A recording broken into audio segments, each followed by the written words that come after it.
Salut, c'est Tom, je suis bassiste de Back Garden Light et vous êtes dans Your Tracks.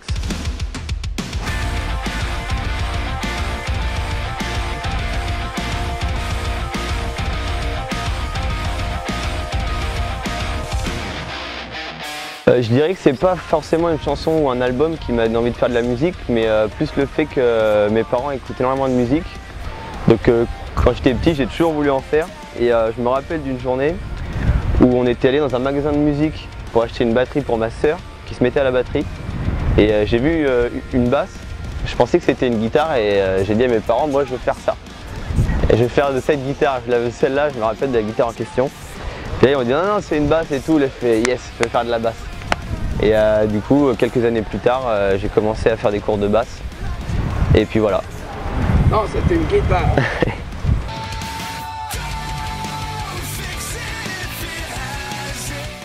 Je dirais l'album Rise or Die Trying de Firestrong. Parce qu'en fait, à la base, j'étais fan de pop-punk et tout ça. Et c'est un album qui est assez technique. Moi qui venais de la pop-punk, quand je suis tombé sur ça, j'ai pris une claque quoi. Et ça m'a vraiment permis d'aller toujours plus loin dans la façon de composer, de trouver des trucs plus complexes, toujours le petit détail et tout ça quoi.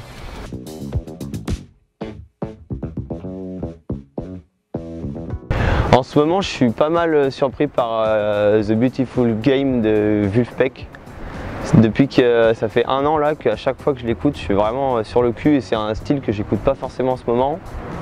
Mais cet album il m'obsède pas mal en ce moment.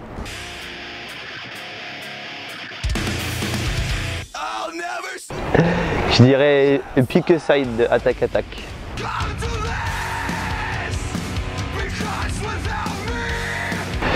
Je nique pas en musique normalement, mais je dirais pour le fun, Second Sex de A Day to Remember.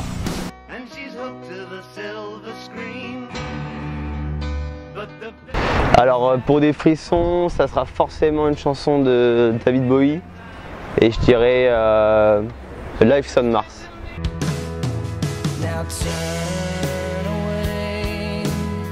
La chanson la plus triste que j'ai écoutée, je pense que c'est Le Cancer de My Chemical Romance.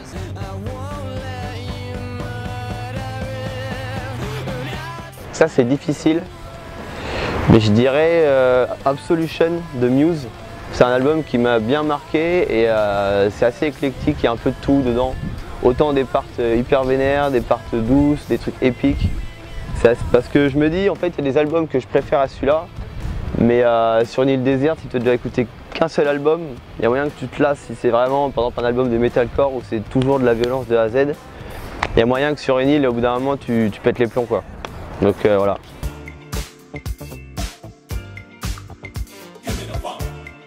Étant donné que je suis bassiste, j'aimerais bien faire de la funk et je pense que j'y viendrai un jour dans ma carrière avec une bonne grosse Fender au niveau du menton là, une belle moustache et le gros jeu au doigt là qui gonfle bien.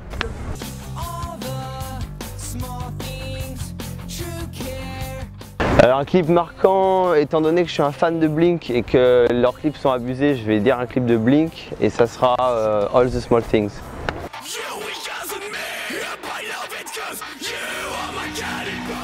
Le Cannibal de Doge. Petit clin d'œil aux potes.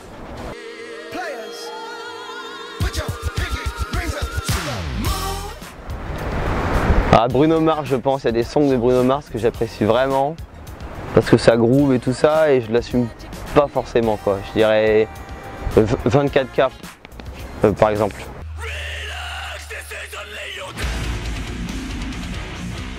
Je vais citer du Doge encore une fois, mais je dirais Parasite, car c'est une chanson que j'ai dû apprendre de A à Z, dans un registre que j'avais pas forcément l'habitude de faire sur scène.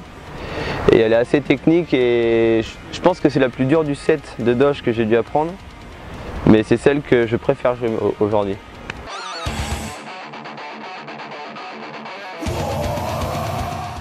Maniac de Firestrong.